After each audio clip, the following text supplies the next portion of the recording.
Grabar.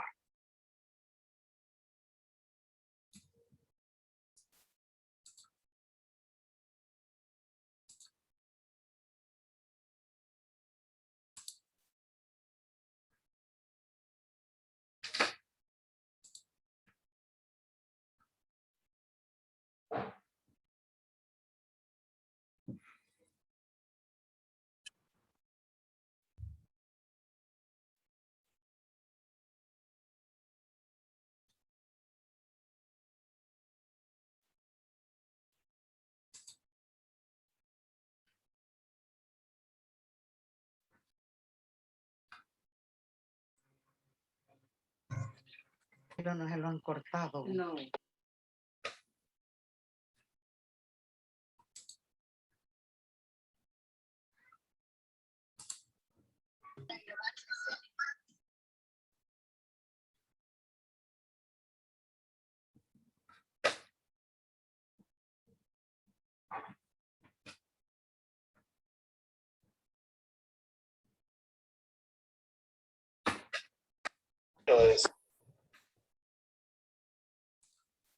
Espérenme que tengo una dificultad acá. ¿Qué se está mostrando en la pantalla? Nada, Lick. Nada, ok.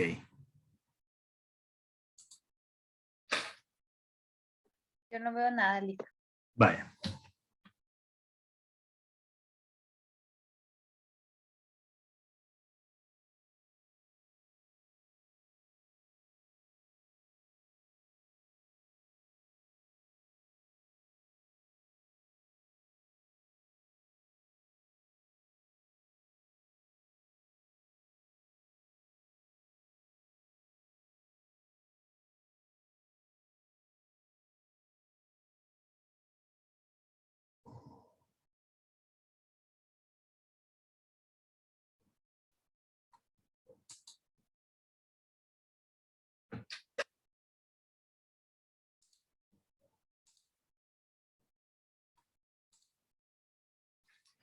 Ahora me confirman, tenemos pantalla completa.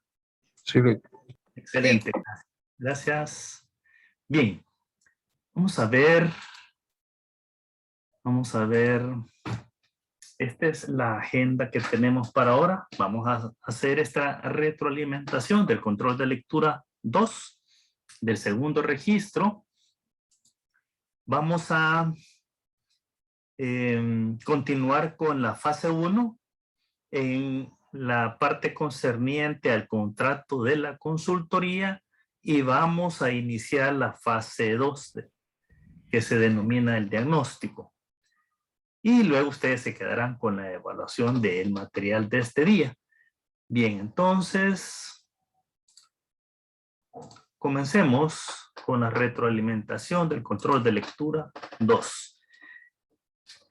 Lo efectuaron 54 de ustedes, es decir que 7 estudiantes no lo hicieron. En promedio tienen 9, hay un 90% de precisión y aquí tengo los primeros 7. Rocío, Oscar, Julio, David, Daniel, Sara y Gabriela tienen 10, los primeros 7. Bien, en la pregunta 1 decía las etapas en que el proyecto se ha de llevar a cabo se tienen que programar con cierto detalle. El consultor explicará la índole de las actividades y no se modifican actividades de una fase a otra. Otra opción. El consultor explicará meticulosamente. Se debe evitar las nociones vagas. Tercera opción. El consultor seguirá la lógica del proceso, pero no ajustará a la índole del trabajo. Y la cuarta opción. El consultor no seguirá las condiciones y preferencias del cliente. Nos vamos a quedar con la opción 4. El consultor seguirá la lógica del proceso, pero no ajustará, pero la ajustará a la índole de la naturaleza del trabajo. Vamos a la pregunta 2. En lo concerniente a la sección de condiciones financieras, el consultor debe conocer la importancia que se le asignará a los diversos aspectos de su propuesta en el procedimiento de la selección. Esta importancia deberá establecerse de forma absoluta, es decir, números absolutos, absoluta y relativa, números y porcentaje. Cualitativa, es decir, que no es ni absoluta ni relativa, sino que de una forma descriptiva. Y de forma relativa, es decir, de forma porcentual. Esa es la respuesta. De forma relativa, es decir, porcentual. Pregunta 3. Las conclusiones del diagnóstico preliminar del problema se resumen y el consultor presenta una descripción del problema. El problema se enmarcará en, veamos las opciones. La definición original del problema que le presentó el cliente. Otra opción, ampliar o reducir la definición original o referirse a otros problemas descubiertos y a la posible evolución que se podrá producir mientras está realizando su trabajo, su tarea. Otra opción, se enmarcará en el plan de trabajo que le presentó el cliente.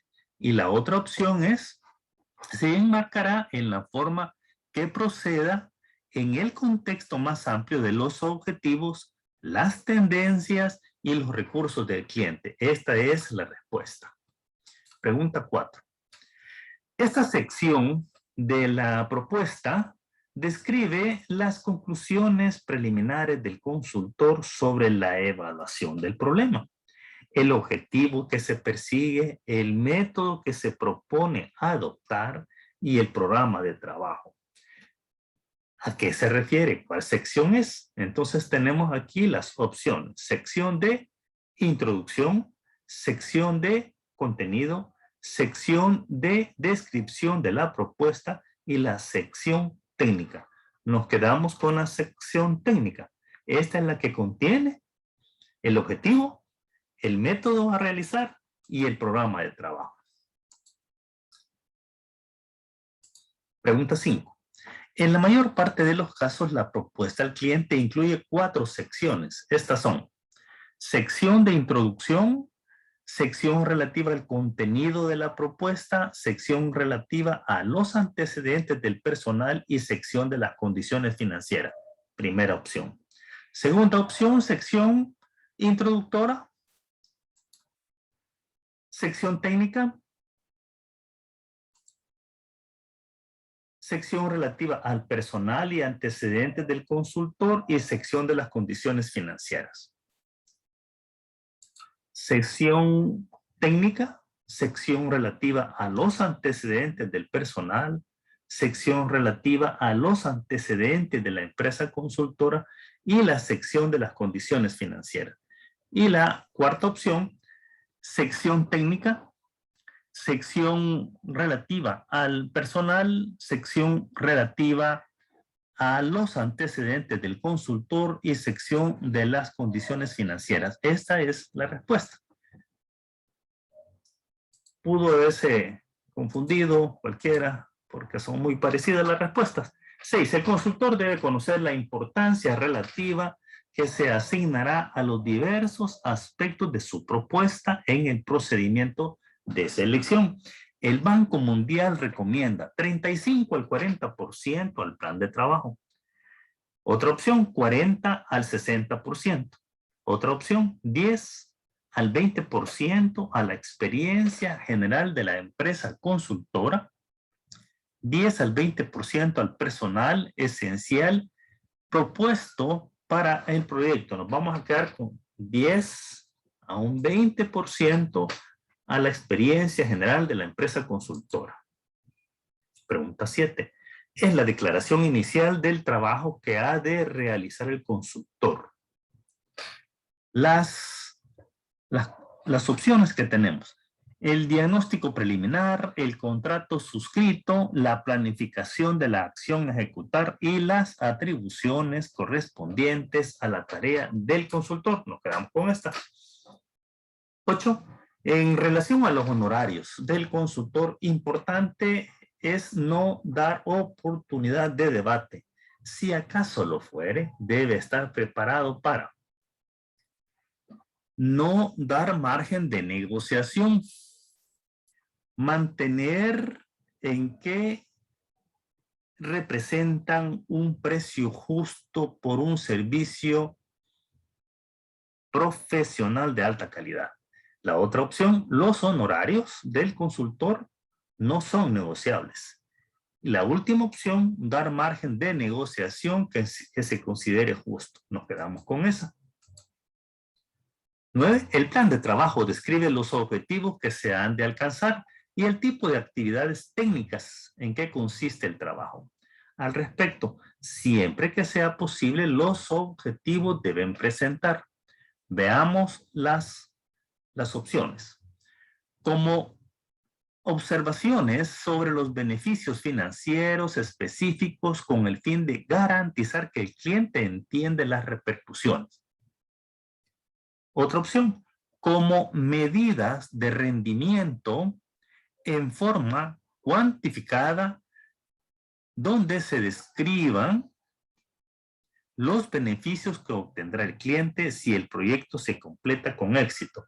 Y tenemos las otras opciones como beneficios con una precisión relativa, como medidas de rendimiento en forma cualitativa, donde se describan los beneficios que obtendrá el cliente si el proyecto se completa con éxito. No es esta última, sino que es esta en donde las medidas se describen de forma cuantificada, en esta, donde se describen los beneficios y se diferencia con esta, que aquí dice cualitativa, y no, tienen que ser de forma cuantitativa. Muy bien. Vamos con la pregunta 10. Esta sección puede abarcar una subsección específica referente a trabajos análogos realizados y en la que se aportarán pruebas de que la oficina o agencia de consultoría es el socio que le conviene elegir al cliente.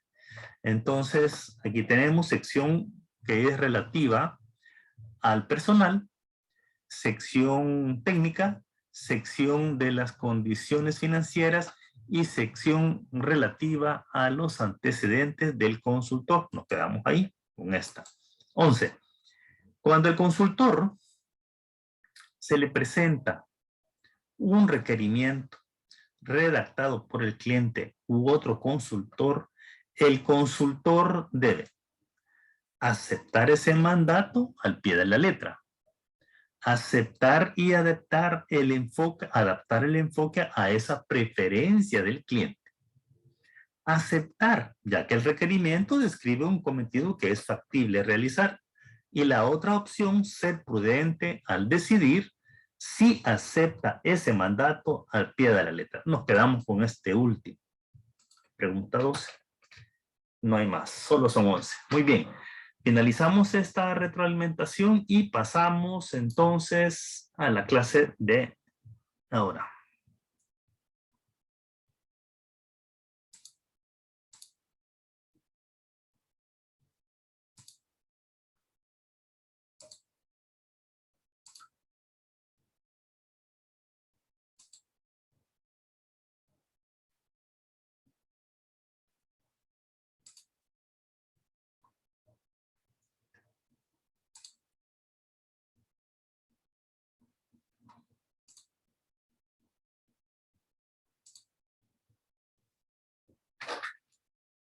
Muy bien. Entonces, vamos a continuar con la fase de iniciación. Y entonces vamos a tratar el tema de el contrato de la consultoría. Y luego vamos a iniciar el tema de fase 2.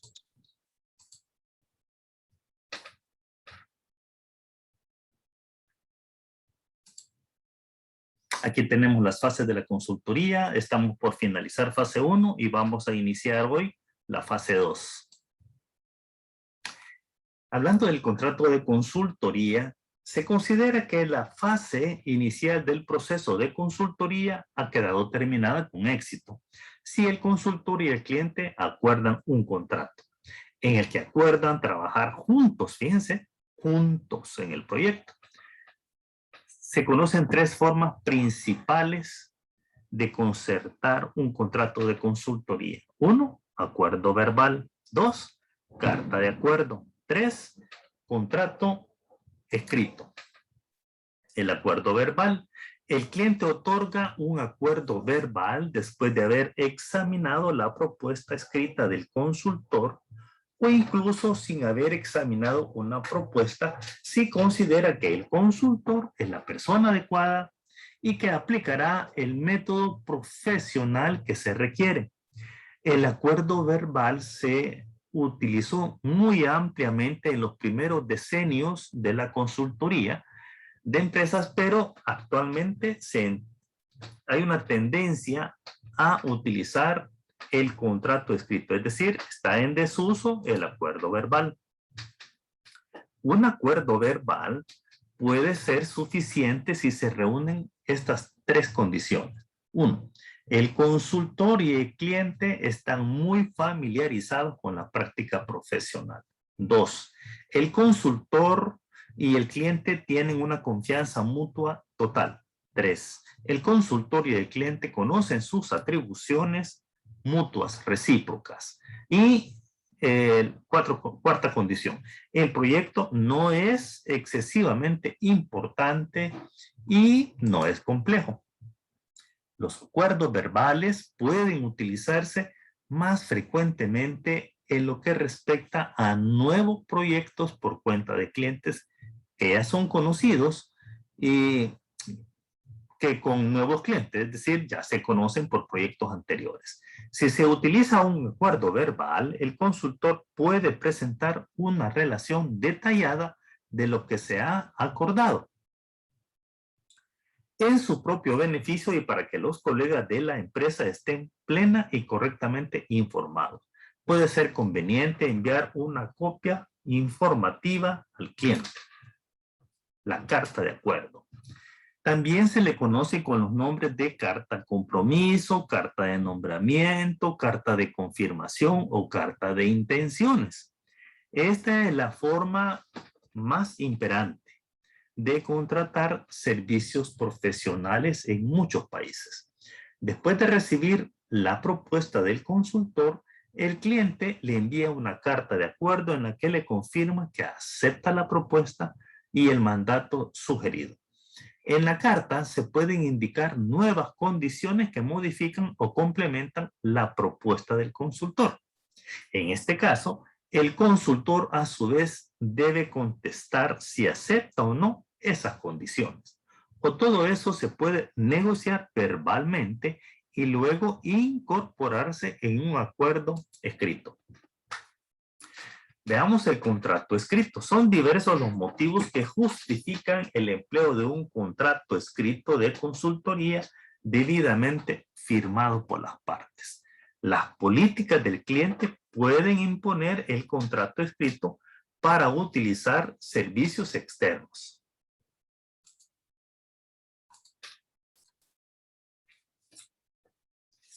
La consultoría debe tener su modelo de contrato que utilizará con clientes que no tengan su modelo propio y que esperan que el consultor les proponga uno. El propósito de concertar un contrato es proporcionar una orientación clara para un trabajo conjunto y proteger, por supuesto, los intereses de ambas partes. Hablemos ahora de la fase 2, el diagnóstico.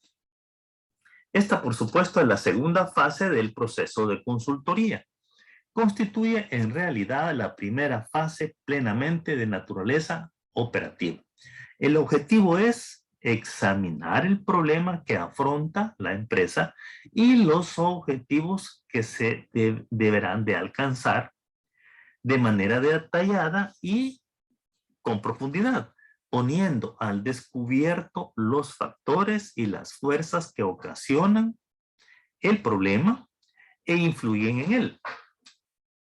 Y preparar toda la información necesaria para decidir cómo se ha de orientar el trabajo encaminado a la solución del problema.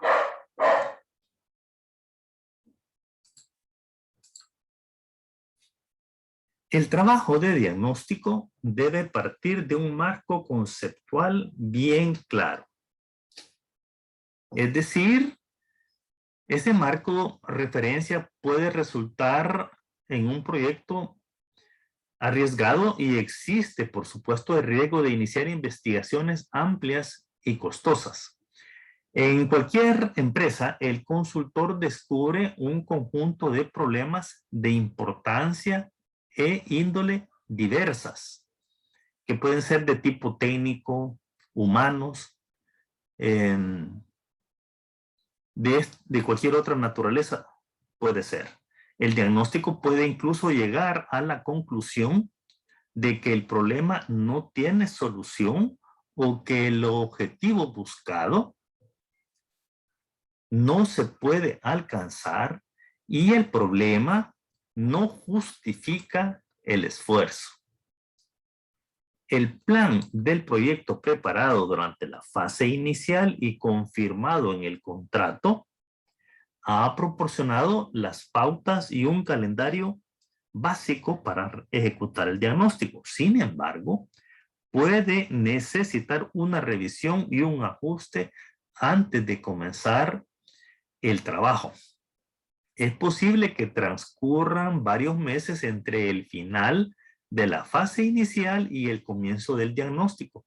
Y la situación y la forma de pensar del cliente pueden entonces haber evolucionado. Y por eso es que se necesita probablemente una revisión y hacer un ajuste. Es fundamental concentrarse en los objetivos para resolver de forma adecuada el problema. La determinación de los objetivos del trabajo para resolver un problema garantiza que los esfuerzos se van a centrar en los sectores donde puede tener el mayor impacto. En lugar de iniciar el diagnóstico preguntando qué falla aquí, qué sucede aquí, el consultor debe preguntar primeramente qué estamos tratando de lograr, qué estamos tratando de hacer. Eso ayudará a evitar ese impulso tradicional a empezar por reunir datos y analizar la situación o esforzarse por lograr una solución a un problema erróneo. Avanzar más rápido en la dirección incorrecta. Eso es lo que hay que evitar. Debe establecerse el conjunto de objetivos que ha de alcanzar el proyecto. De este modo, el consultor entenderá que existe una amplia variedad de motivaciones y de posibles resultados en la aplicación de los cambios a una situación existente. El problema se considerará desde el ángulo correcto si el conjunto de objetivos enumerados es lo suficientemente amplio, con inclusión de objetivos pequeños e inmediatos, así como objetivos muy amplios y de gran alcance que quedan fuera de cualquier posibilidad de aplicar solución. A continuación, convendría determinar el objetivo prioritario. Ese objetivo deberá satisfacer la totalidad o al menos la mayoría de los criterios examinados y elegidos por el consultor y el cliente. Recordemos que este es un trabajo conjunto. Se eliminarán los objetivos pequeños, aquellos que son limitados y triviales, que no pueden satisfacer esos criterios. Unos objetivos de excesiva amplitud, distantes, arriesgados, costosos y poco realistas, así como los objetivos que los accionistas no están dispuestos a respaldar, entonces estos deberán ser eliminados. Hablando de problemas, ¿existe un problema? Hay una diferencia entre dos situaciones, una real y una potencial o deseada. Y alguien está preocupado respecto de esta diferencia y De lo que se trata es cambiarla. Y es que lo que ocurre es, esa diferencia es la existencia de un problema. Esta diferencia enmarca el problema de que se supone ha de ocuparse el consultor. Por consiguiente, para establecer esa diferencia o discrepancia, entonces hay que comparar dos situaciones. Comparando las dos situaciones, vamos a identificar el problema. No es tan difícil descubrir qué estaba o no está realmente sucediendo, es decir, descubrir la situación real. Determinar qué debería suceder en el futuro es infinitamente más complejo, pero constituye una parte esencial del diagnóstico del problema. De esa manera se podrá describir y analizar el problema y el consultor podrá concentrar su trabajo en los objetivos y en las posibilidades y mejoras futuras. El problema del cliente se identificará mediante 5 dimensiones principales o características siguientes. Veamos la número 1. Sustancia o identidad del problema. Se ha de describir la sustancia o identidad del problema. 2. Ubicación física y en la organización. ¿En qué área, en qué dependencia de la organización y en qué unidades físicas se ha observado el problema?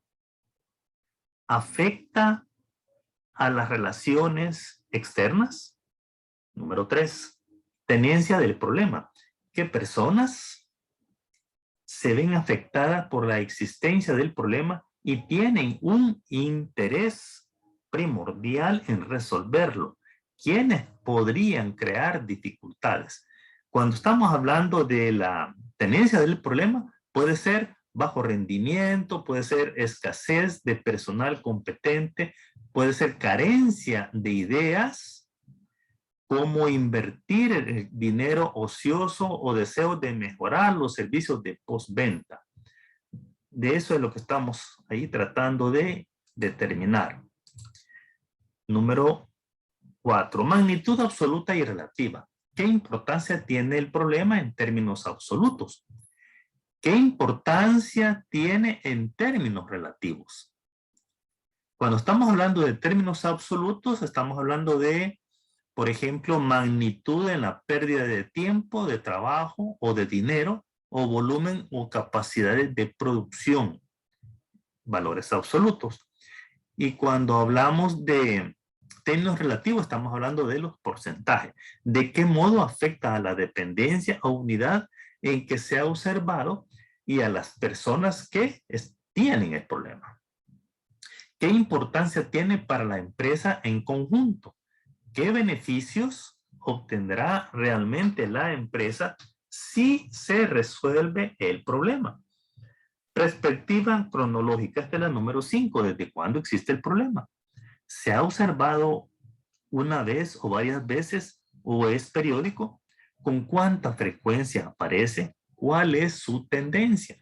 Esa tendencia es, ¿se ha mantenido, ha aumentado o es que ha disminuido?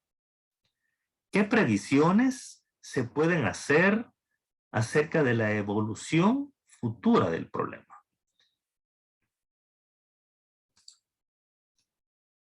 Además, el diagnóstico tendrá por finalidad establecer las causas del problema, cualquier otra relación importante relacionada, por supuesto, con el problema, las posibilidades del cliente para resolver el problema y las orientaciones posibles de la acción futura. Importante es hablar sobre las causas del problema.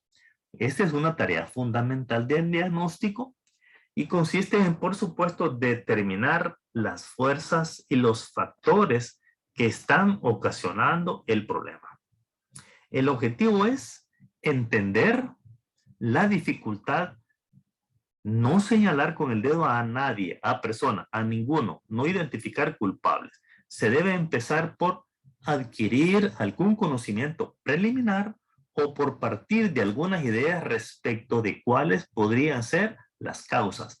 Esto ayudará a establecer hipótesis sobre posibles causas. Es útil establecer el mayor número posible de hipótesis sin caer en una especulación superficial.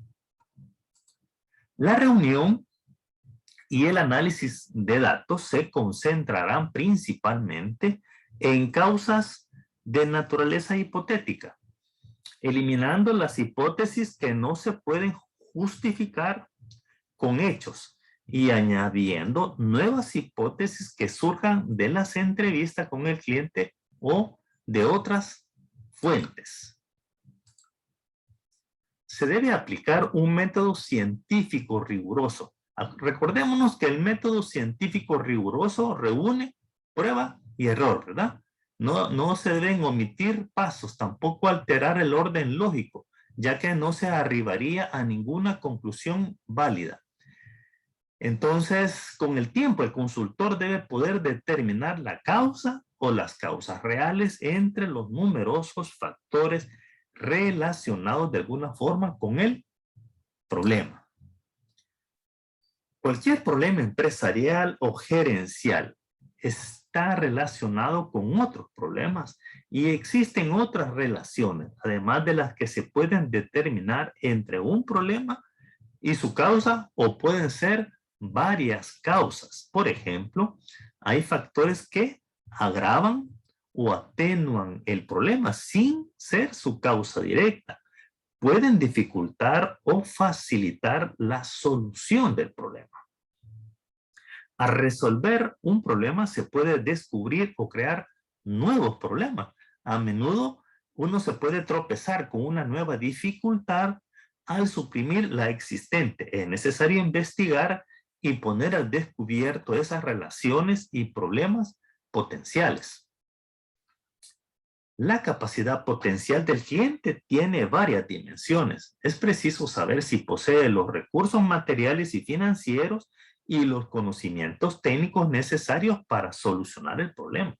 De lo contrario, la consultoría tendrá que ocuparse de desarrollar este potencial del cliente y de prestar ayuda, por supuesto, al cliente en la forma que sea necesaria. Es importante entonces conocer qué experiencia tiene el cliente en la solución de otros problemas y en la introducción de modificaciones de diversa índole y magnitud en su organización. Otro aspecto a conocer: ¿cuál es la cultura de la empresa cliente en lo que respecta al cambio? Recordemos que todo cambia. Lo único que no cambia es el cambio. ¿Con qué rapidez podrá actuar el cliente? ¿Cuál será la evolución futura probable de los recursos del cliente en relación con el problema que se ha de resolver? Otro aspecto a conocer es: ¿pueden movilizar otros recursos? ¿Qué intentos se han hecho para solucionar el problema? ¿Ha fracasado en los intentos hechos en el pasado? Y es importante conocer por qué es que ha fracasado. El objetivo del diagnóstico es entonces preparar la acción a lo largo de la investigación. Se reunirán, registrarán y se analizarán datos e ideas sobre cómo se podría resolver el problema y de qué manera esto podría contribuir a alcanzar los objetivos del cliente y, por supuesto, a mejorar la empresa, con el mismo cuidado y determinación que los datos sobre la naturaleza y las causas del problema. Las medidas propuestas entonces deben surgir de una forma lógica en el proceso de formulación del diagnóstico. Nos vamos a quedar aquí y vamos a continuar el tema en la próxima clase del martes. Entonces se quedarán ustedes con las preguntas relacionadas a este material y siempre tendrán hasta el viernes a las 11:45 p.m. para completar las preguntas. Si tienen alguna pregunta, todavía tenemos un minuto, jóvenes. Si no, nos vemos el martes. Oh, claro, Lick. Gracias, Todo Oscar. claro, Lick. Buenas Nos vemos noches, el Lick. martes entonces. Buenas noches. Feliz noche. Buenas noches. Buenas noches. Muy buenas Buenas noches. noches. Buenas noches. Buenas noches. Buenas noches.